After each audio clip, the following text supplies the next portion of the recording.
morning, evening, or afternoon, depending on what side of the pond you're on, and welcome to an extra special edition of Across the Pitch.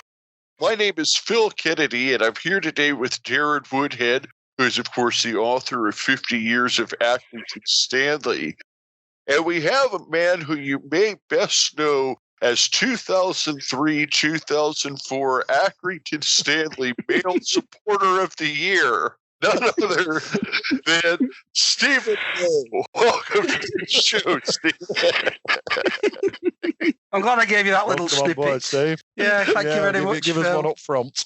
Yeah, cheers, Darren. Cheers. You are known for other things like Radio Lancashire, but we'll stick to that one for now.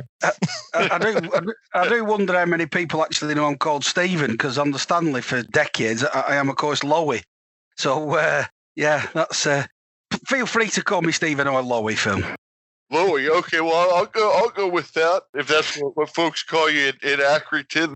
So first, other than your illustrious award that you were telling us that you polish on a daily basis, what other things would folks know you for? Of course, your radio work for BBC Lancashire, but tell folks a little bit about what you do and kind of how long you've been covering Stanley for. I will tell you that when we started the show back in November of 2018, you were actually one of the very first people who liked a Twitter post about our interview with Scott Brown, which was our very first Accrington interview that we did. So we definitely know that you're a guy with your eye out there for any news on Stanley, because you found us about 2 days into things. Oh, that's good. That's good to know. That is good to know. You've got a great memory, by the way. I'm hoping I have for this interview, to be fair. What about me? Well, I've been a Stanley fan since about 1980, 81-ish, around that time. I am a lifetime season ticket holder, so back when we were absolutely potless, the club put out a call saying, for I think it was just shy of £1,000 at that point, you could purchase a season ticket that made you a season ticket holder for life, and I'd just got a bonus at work, so obviously it came at the right time, and I've been a season ticket holder ever since. I've got to admit that I think I put as much money behind bar as a season ticket anyway, plus some on most seasons. So I do still try and do my bit. I've run the supporters team, football team, for a number of seasons. I was a successful manager, 2 double winning seasons back to back with just about the greatest bunch of guys you could ever wish to spend your time with. Really, really, truly. Some of the most memorable days of my life that, God willing, I get to triple figures. I can just see myself sat there sipping a dark rum, remembering about some of the most fantastic people that I've had the pleasure to spend some time with as Stanley fans. That was the Stanley Ultras FC that we had. I ran the supporters coach, Lowey's Lucky Bus, so christened because we'd won so many matches in a couple of seasons. I ran that for about 4 seasons, I think, so I made friends with a lot of people that maybe didn't hang around the home end, but they wanted to go to away games, so they knew that they'd book the coaches through me. That's something I'm really proud of, and I get involved in just as much as I can in everything to do with Stanley. Really, where I can, I'm really honoured and privileged to kind of host the shirt giveaway now that Andy Holt does with the youngsters in Accrington. I've done that for 3 years on the trot, and it's like a dream come true, is that. And when you think back to all the way back in 1980, 81, when you couldn't buy a shirt anywhere, if you're lucky, if one of the players would give you one at the end of the season, but you couldn't actually buy one, and now we're giving away thousands. What a journey that we've had together. I know this is pretty far down on the list here, but since you brought it up, let's actually talk about that first, because the shirt giveaway is actually something that's pretty special to us here, because that very first, which was our second episode of Across the Pitch that we ever did, it was our first ever interview, which was with Scott Brown. And the shirt giveaway was something that we talked about with Scott that very first interview. And honestly, when I was first researching Accrington Stanley when we started the show, and I kind of wanted to start knowing things about both the history and the current team, that shirt giveaway is one of those things that really stuck out to me and kind of made me want to become an Accrington Stanley supporter myself. It is just seeing that you guys were doing something like that. And it made me think back to the time that I was in second grade, and that the Phoenix Suns, who were the NBA basketball team, they had their mascot, the Phoenix Suns gorilla, came to my school, did a little presentation, and they gave out a thing where all the kids at my school could get discount tickets to attend a Suns basketball game, and that was actually how I attended my first NBA basketball game. Was when they offered those discount tickets at my school, and it was certainly that experience that led to me becoming the sports fan that I am today. And I just know that you give a kid at that age a shirt, you have a fan for life, and people that are 40, 50 years old are still going to have that memory of receiving that shirt when they were 8, and just have that bond with the club for life. Yeah, you're dead right. You're dead right, Phil. And I remember sitting in a bar in Colwyn Bay at one of our international away trips to Wales, and we were sat talking about, I think the lottery had just started, or we might have been talking about winning the pools. To be fair, the beer had been flowing, but we were kind of saying what we'd do if we had a lot of money, and all the things for our little club, and one by one they have been ticked off over the past 3-4 seasons, and that's kind of special, is that, and it comes from a place. It feels like Narnia, where we've come from, a different time and land altogether, Phil, to where we are now. It's we've stepped through the back of the wardrobe and we've found paradise. Yeah, I mean that's it brings us nicely on to the next question I lined up. Just talk about the non-league days, because I mean we've got a forthcoming episode coming up about what it's like to grow up in a town without a football league club, with a few of us on who've ended up, some were a couple of years older than myself, who've gone supporting Blackburn and Burnley, etc. And it's what Bury's going to be facing going forward. And it's just difficult for the younger guys who've grown up with a football club, an established football club in the town, to understand what it was like back then, isn't it, Steve? It's tough. It is tough. I mean, I got into scraps with Blackburn and Burnley fans at secondary school because, it were like, this is our town. And, it were crazy. I mean, I first went, my dad took me up, I think I was 8 or 9. I was at Sacred Heart Primary School. My dad took me up. I think one of his mates had a mate that were playing, and all I did was kick a can around behind the goals. It was all gravel behind the goals. We had that kind of white painted scaffolding pole. Most of it didn't have any sponsor boards on. There was a few behind the goal that were sponsor boards, so the ball didn't go through or the can didn't go on the pitch, so we could play football quite merrily behind the nets with this crushed up can of pop. And I did that for a couple of games, and then I just concentrated on playing football. Growing up in Accrington on a terrace street with a cobbled back street, that were perfect for football, for cricket. If it got knocked over into someone's back garden, you go over kites and rescue your ball, get chased off with somewhere woman with a mop, that kind of crap. And it feels like Victorian days, but this is what we did, and we played. So for me, I think everyone was Blackburn, Burnley, Liverpool was all the glory hunters went to Liverpool. They had an amazing team back then.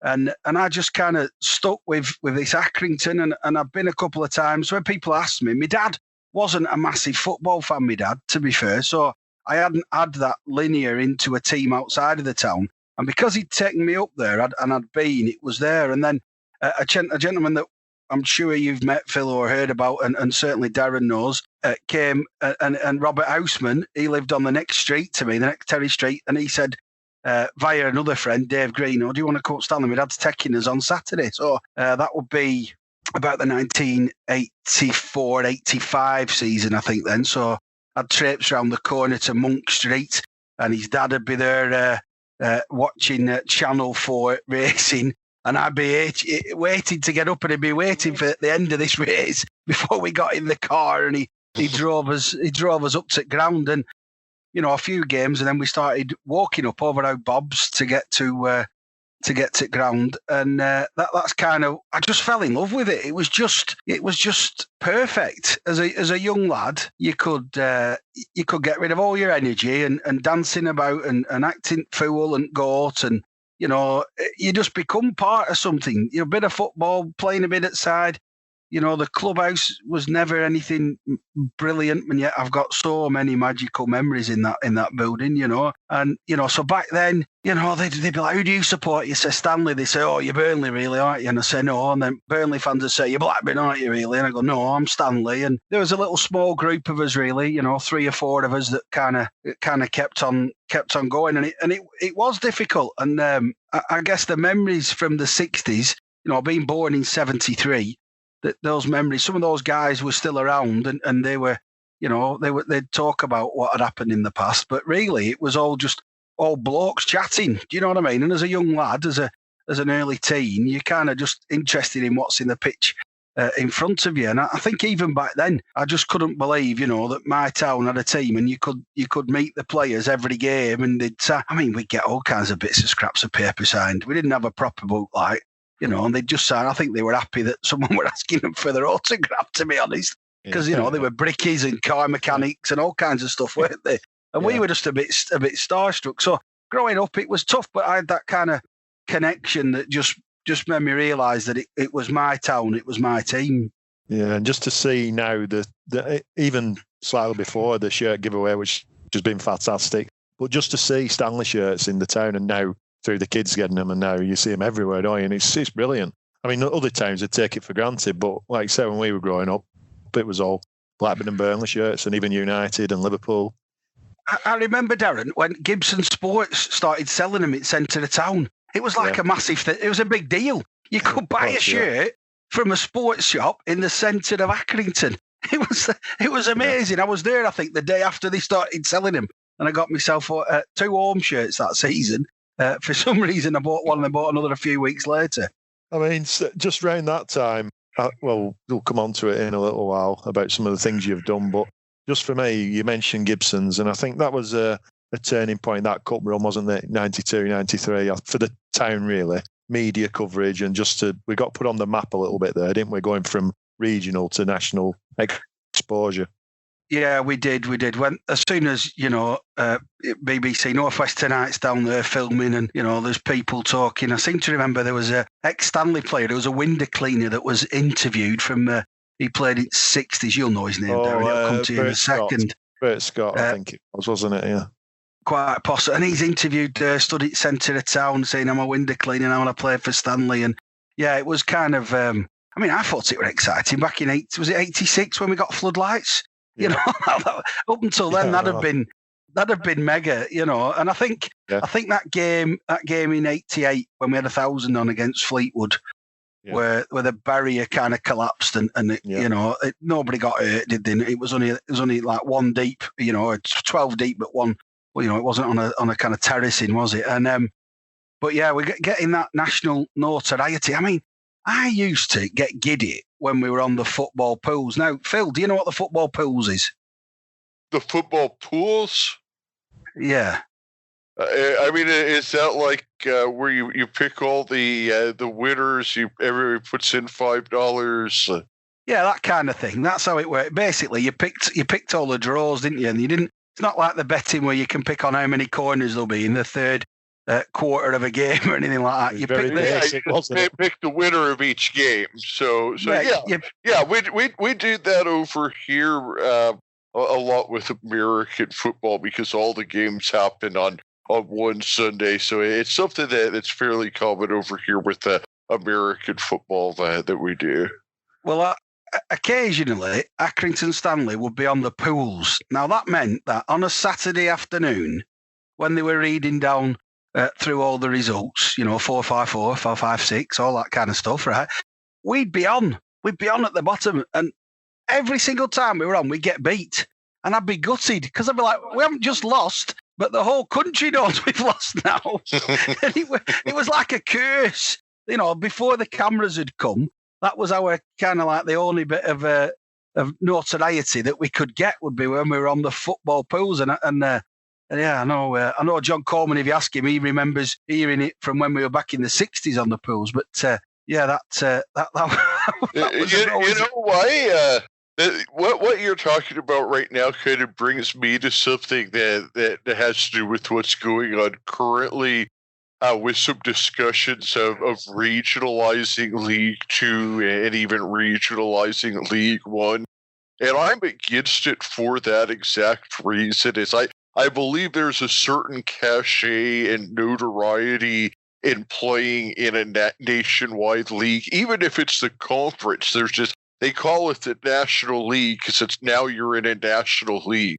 To me, if they regionalize League Two or regionalize League One like they're talking about, I understand the financial concerns, but ultimately 10 years from now, it's going to take away from the leagues aren't going to be looked at with the same way if they're regional instead of national. Do you guys agree with what I'm saying there? I agree. Definitely, yeah. Definitely. I mean, Phil, I've heard you talking about your nearest home games. Like you say, it's like us going to Portsmouth or Plymouth, for your nearest kind of away fixture that's the closest, your derby match. So we're not a massive country. We're not a massive country. You can get most places in 4 or 5 hours, the furthest ones. And when we got promoted to conference, that was one of the big things for me, them big away trips. I remember when I thought that, going to Boston was a long way, it still is, but it's not as far as some of the mega trips that we've had. So yeah, we've got to keep that national notoriety. Yeah, I think when I mentioned to Jamie Spear when we were in Jonathan Smith when we were going to Bournemouth for cup game, it felt like we were going across the world, didn't it, to get down there? We'll come on to that, but how early we set off and things, it was amazing, wasn't it? But we'll make sure you do come back to Bournemouth. I get cold sweats about planning that, but yeah. Well, what are some of your favorite away days? I mean, as long as you've been following the team for and traveling to games, you must have some stories. Got some. I tell you what, I've made so many friends through football, through being a Stanley fan, and I'm friends at away grounds and kind of people who you remember. Some of the trips that stick out for me, I think Blythe Spartans on a midweek game. I think we had a run where we had quite a few games in a short period of time. I'm not sure whether we played, is it Friday, Saturday or Saturday, Sunday back then? Darren, we were up that neck of the woods and they had homemade chicken curry and chips at half time. And I just thought it was ambrosia, it was the food of the gods. And it was a freezing cold night, but just what a bunch of fantastic Northeast folk, really kind of friendly. Another one that sticks in was the time that we went to play in Scotland in a league game. Now you're thinking, I've watched Stanley play in Scotland. I've watched them play in Wales. How can this be for an English league? Well, Gretna used to be. We got relegated, and we were in the same division as Gretna, and so we went up to Gretna, and we were in Plum's tour. So before Lowey's Lucky Bus, there's a wonderful gentleman, Plum, who's a good friend of mine, and who now resides in the Isle of Man. Not as a tax haven, he delivers bread for a living, but he's a top bloke, absolute gentleman, and an absolute mine of knowledge. And he used to run Plum's tours, and we went in a minibus, about 15 or 16 of us up, and there were two big fellas that used to sit up back, and you could tell what they looked like when I say they were the big Daves. Two blokes called Dave, two big fellas. One of them were a wagon driver. He says, if we're going up to Gretna, he says, I know the best truck stop in Britain. And we're going, all right, Dave, we trust you. So we set off in this minibus at some ungodly hour in the morning, and at about 10 o'clock, something like that, we're just north of Penrith, somewhere around Penrith. We pull off the motorway, we get on this back road, and we pull into a truck stop. And we had full English breakfast with roast potatoes and pints of beer. And the day just went. I felt like I'd conquered Everest when I got through that lot. It was a challenge. I needed oxygen, that's for sure. It was And what a great day! And of course, Gretna went on to be in the Prem, didn't they? In the Scottish Prem. Yeah, they switched back to the Scottish League, didn't they? And they kicked on. They had an owner, didn't they, that had like a zoo, his own private zoo at his house, and he poured all this money in, and they climbed up through the Scottish leagues. I remember that. Yeah, but back then they were in the same league as us. We went to Gretna. I think we went to Stocksbridge Park Steels that year as well, didn't we? Yeah, we did. We had some of the places. I mean, Goole Town and Frickley, and some of these places they were unique, weren't they? So Goole, I remember coming back from Goole, and my pal sat next to me, and he said, if God had pals, he'd put them in Goole.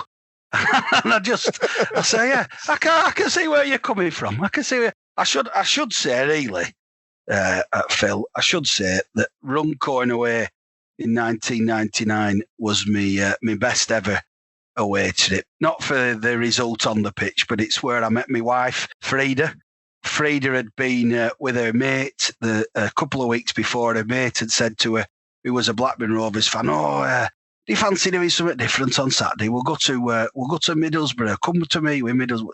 So her and her pal went up to Middlesbrough, and they watched Blackburn Rovers play Middlesbrough. And she came back, and my late father-in-law Fred, a massive Stanley fan, who through the 50s and 60s went all over with hockey.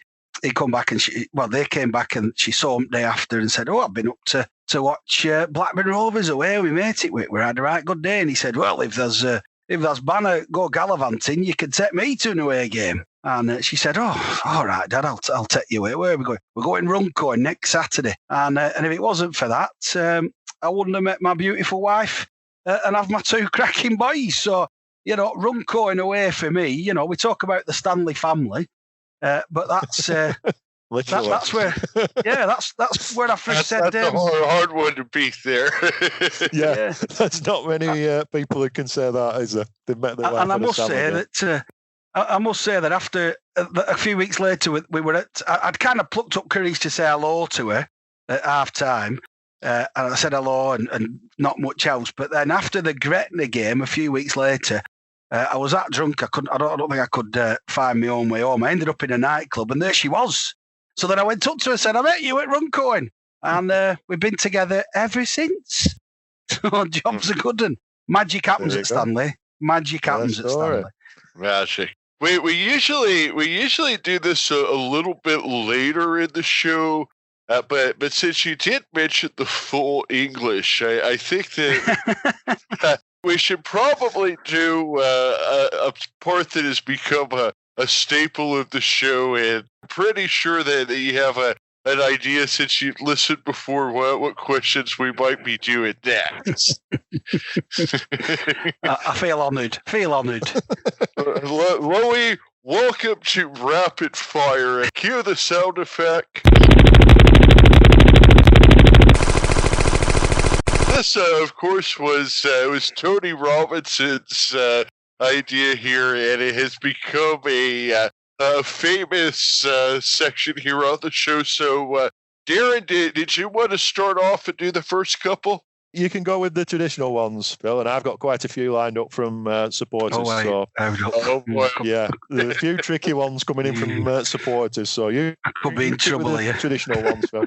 Okay, so I think that the very first question that we started off with was red sauce or brown sauce on your bacon buddy. Oh, it's gotta be brown. It's gotta be brown sauce. HP sauce. Do you know where they make Houses of Parliament sauce now? They make it in Holland. And I know that they make it in Holland because we went over on a trip and we ended up watching Vitesse Arnhem with some brilliant football fans from Vitesse who loved us because we were Stanley fans. And on the last day, he brought me out the biggest bottle of brown sauce that you've ever seen in your life and said, for our Accrington fans, here you go. And I genuinely don't think I've drunk that much in 3 days in my life. They were great fans over at Vitesse. Brilliant lads. The next one, I think this is the other most traditional question here, is mushy peas or garden peas? Mushy peas. I still remember going to the corner shop to get mushy peas and gravy in a jug with a teal towel on top. Meant to be rapid fire on this, innit? I'll hurry up my answers, sorry.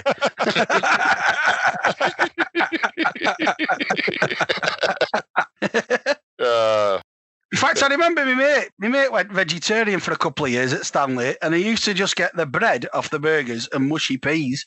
That was back in the 90s when that's all we had for vegetarians.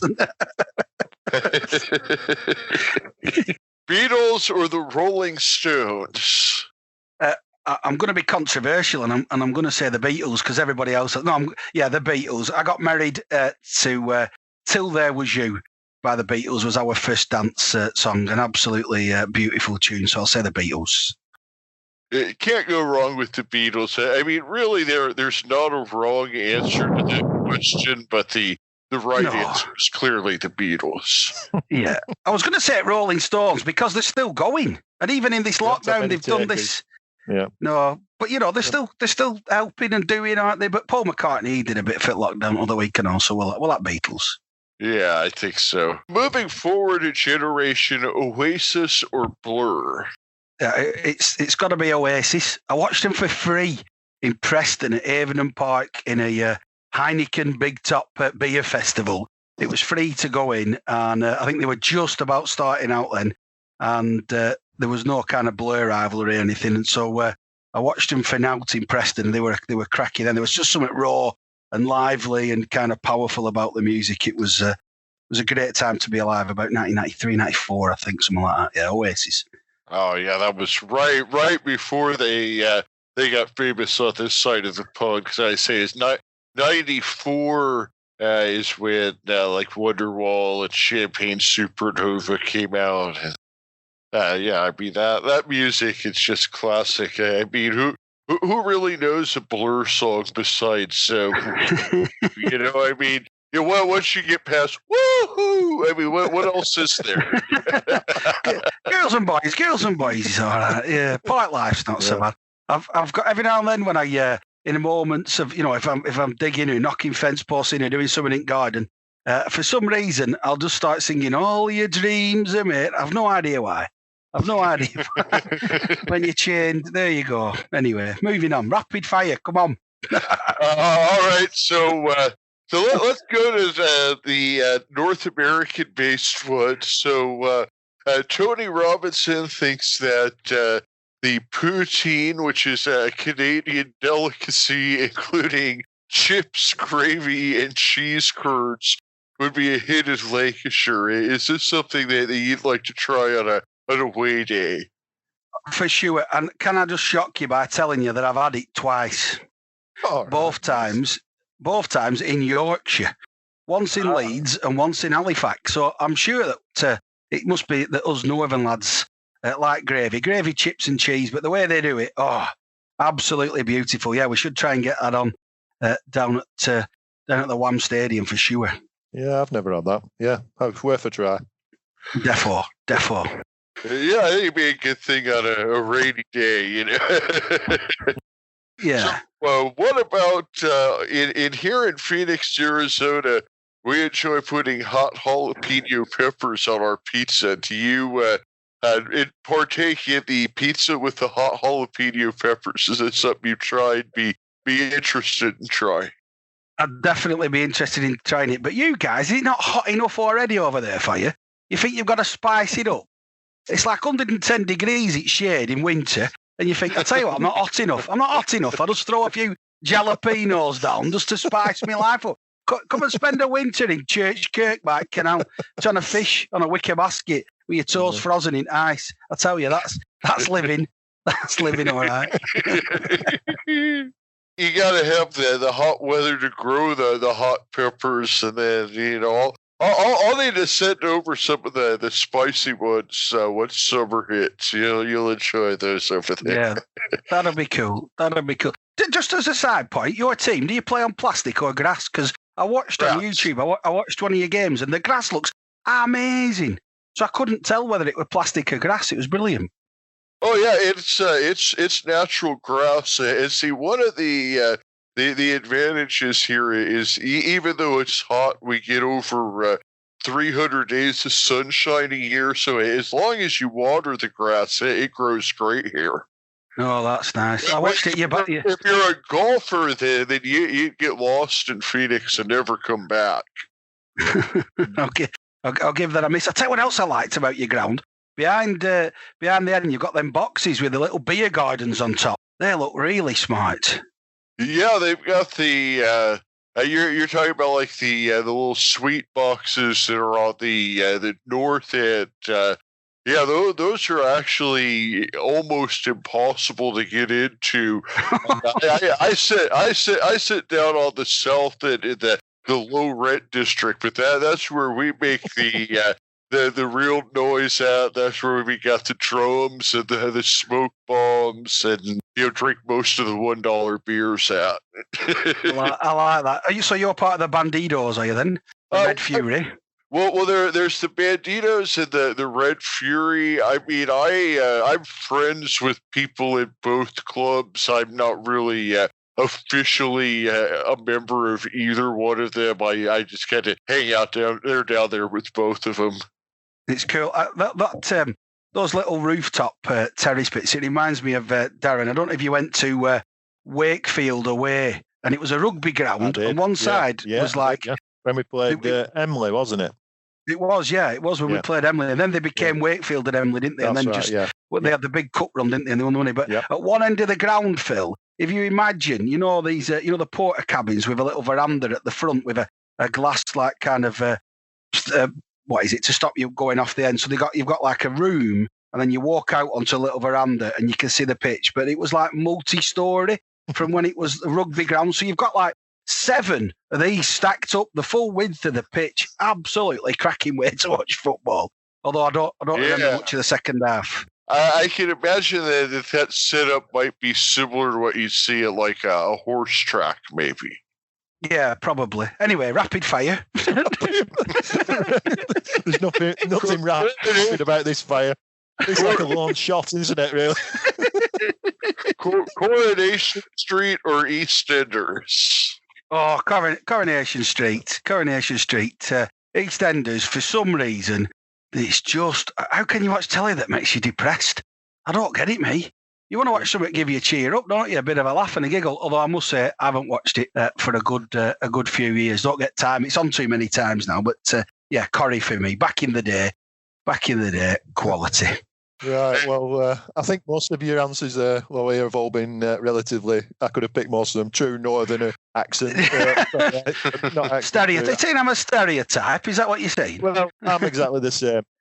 Cool. We're a certain age and we go for the same ones. Now, these questions are coming in from supporters. So it's supporters questions meets rapid fire. So there's some of these you're going to struggle with, I'll tell you now.